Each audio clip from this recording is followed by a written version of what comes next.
Everyone have a piece of paper and a pen?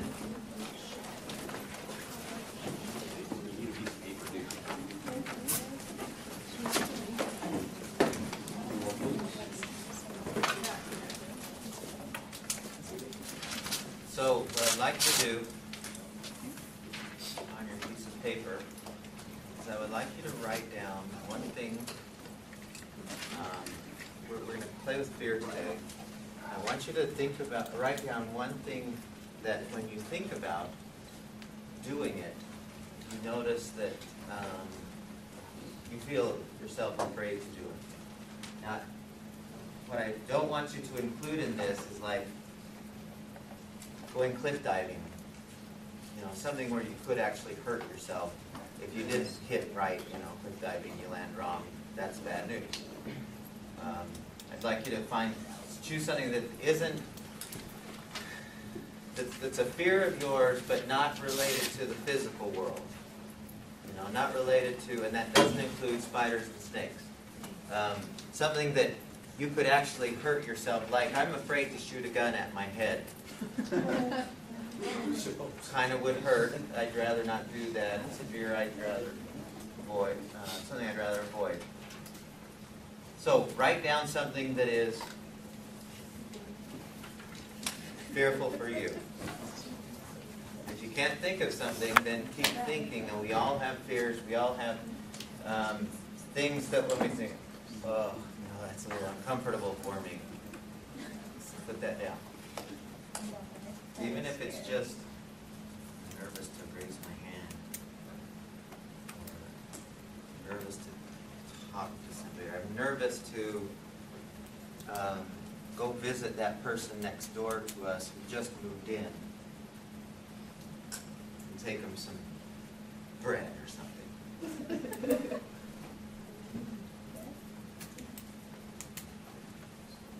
So welcome to the neighborhood. Okay? Good? All right. So, when we played last week with you guys doing what you did,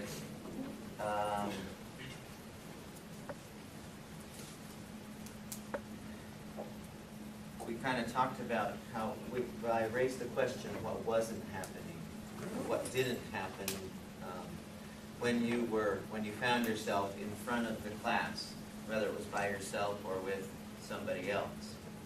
I want to explore this a lot more deeply today, because I'm really of the opinion that if we can, fear is one of those most disabling emotions that if we let it stay out there in front of us, and I kind of picture it like this, and I don't know if I mentioned this in this class or the other one, but if you have, let's say you have something that you want that's over here. Let's say Haley has something that I really want.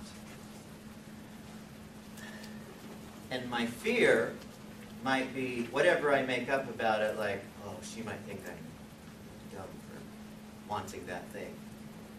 The way I picture that is this big brick wall that comes between me and the thing that Haley has that I want to ask for.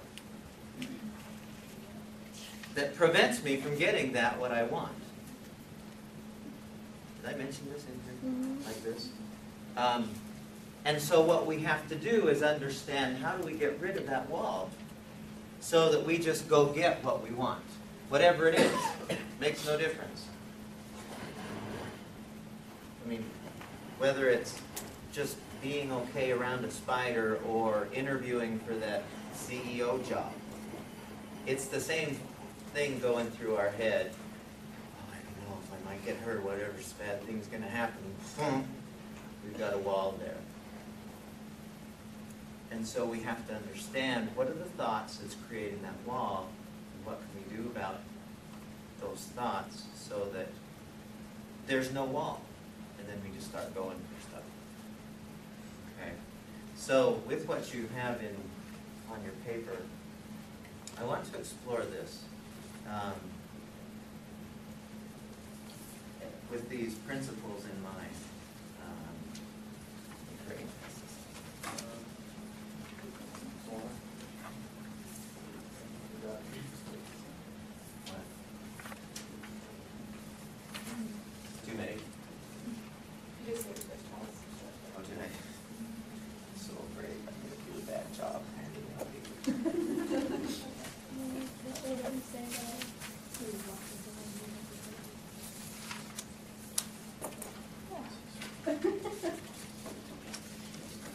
Are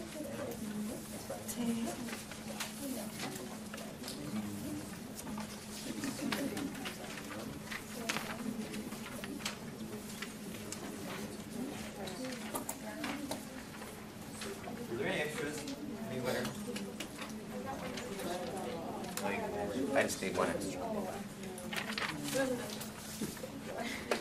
Okay. There's a couple references that I'd like you to consider if you want to explore this more thoroughly on your own. Some of the information that I'm drawing from quite heavily today comes from the book by Susan Jeffers called Feel the Fear and Do It Anyway, which in my opinion is one of the best books out there on getting rid of the wall. The other reference that I'm going to use a quote here in a minute, but there's a terrific novel written by Richard Bach called Running from Safety. And he spends quite a bit of time exploring the notion of fear and its illusionary nature, and does as good a job as anyone I've ever read. And it's a terrific read. It's probably one of my favorite books of all time, Running from Safety. So I want to go through this, and hopefully we'll get it all in today. And please, as you're thinking about that which you wrote down, and any other fears that might occur to you that you have, see if these principles don't hold true. I found that just about every one that I've come upon, these principles apply. So the first thing we have to understand, if we have an emotion of fear, it's based on a thought, right? Every emotion we have is based on a thought. So the emotion of fear is based on the thought that down the road, so it's always a future something. Fear is almost always, I can't think of anything where fear is past. It's a different thought. It's always a focus on the future and the possibility that there's going to be some pain happen to me in the future. Right? Does that make sense for the thing that you wrote down there? Does it not for anybody? I mean, I'm open to that possibility. Is there some kind of, can you see can you identify the pain that's in the thing that you wrote down there? Yes? No? You can?